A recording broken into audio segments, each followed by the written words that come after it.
So right now the thing that I want to talk about is what Peter and the disciples did after Jesus was crucified and after he died. Uh, they went back to go fishing. That's what they did. That's what they did before they met Jesus. That's what they did after. I want to ask yourself, or I want you to ask yourself, and me, I've been asking myself this, slash, I've been dealing with this right now. I'm on the verge of either yelling or crying half the time. I've been so stressed, and I've been trying my best to give it to God. Am I fully giving it to God? Only He knows, because every time it comes back up, I pray. Sometimes I don't pray, I worry, and then I remember to pray. I've been having sleepless nights because of just how stressed I've been about money and other stuff like that. And Peter and the disciples were in the same boat, joke included. But they were worried about money. They were worried about what they were going to eat when Jesus died, because they didn't know what they were going to do. They knew that he told them beforehand, hey, I'm going to die, but then I'm going to come back. But they had to ride on that faith.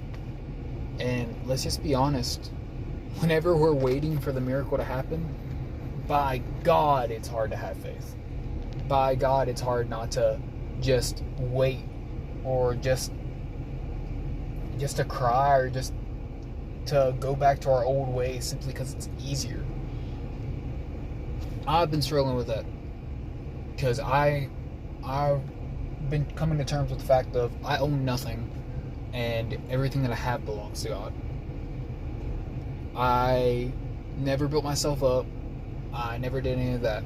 That was all God working through me, slash blessing me to be able to do certain things.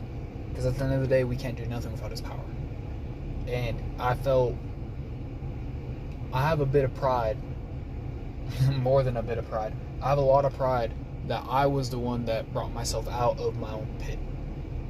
I was the one that was able to lose the weight. I was the one that had these ideas. I didn't want to be looked down upon because people have been looking down on me my whole life. And I hate it when people do that. But that is literally how Christians, like, to a degree, that's how we're supposed to be. We're supposed to be a servant just like Jesus was. Back to what I was saying. It's easy to go back to your old path of life.